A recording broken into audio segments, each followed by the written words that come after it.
Hai orang-orang beriman, mengapa kalian mengatakan apa yang tidak kalian kerjakan? Dalam pandangan Allah, sangat kejilah perbuatan kalian mengatakan sesuatu tanpa kalian kerjakan. Surat As-Saff ayat 2 dan 3. Ternyata berbuat omong kosong hanya merangkai kata-kata yang tak berwujud dalam perbuatan, mengandung ancaman besar. Allah Subhanahu wa Ta'ala mengecam keras perbuatan itu, sebab bagaimanapun mengatakan apa-apa tanpa berbuat apa-apa terhadap yang dikatakan itu berdampak luar biasa, baik secara kejiwaan maupun kemasyarakatan. Hati nurani orang yang hanya bicara tanpa berbuat akan mengakui hal itu sebagai kedustaan, sebuah dosa besar yang akan merusak tatanan sosial menyeluruh. Bagaimana mungkin orang yang hati nuraninya terus diusik dosa kedustaan akan dapat hidup tenang dan harmonis di tengah lingkungannya yang menganggap dusta sebagai perbuatan tak bermoral? Dalam menafsirkan ayat di atas, Abdullah Yusuf mengungkap asbabun nusul atau penyebab turunannya berkenaan dengan perang Uhud tahun ketiga Hijriah.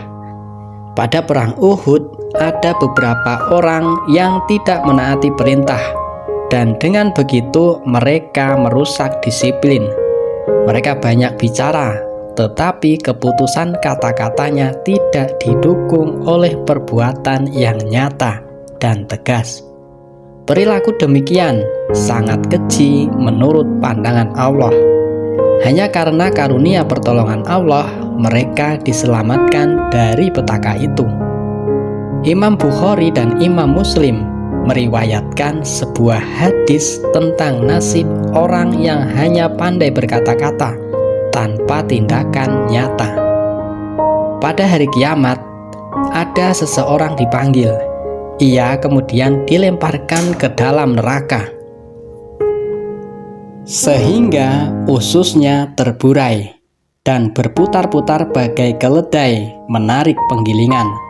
Penduduk neraka mengerumuninya dan bertanya, "Mengapa kamu ini? Bukankah kamu dulu suka memerintahkan kebaikan dan meninggalkan kemungkaran?"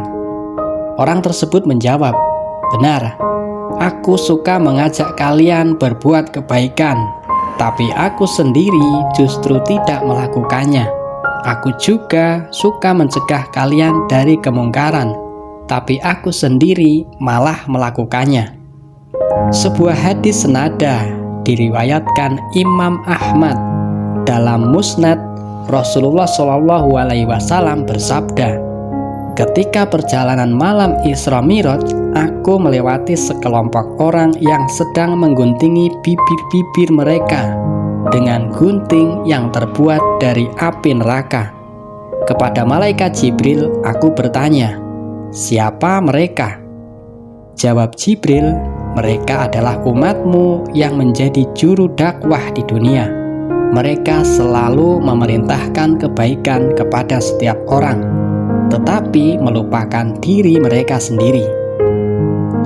Mengingat begitu besar bahaya yang ditimbulkan akibat berkata tanpa berbuat, sebaiknya kita hati-hati dalam berkata-kata. Sekiranya apa yang kita katakan tak dapat dibuktikan dalam perbuatan, sebaiknya tidak berkata-kata saja. Sebagaimana sabda Nabi Shallallahu Alaihi Wasallam, berkata baik atau diam.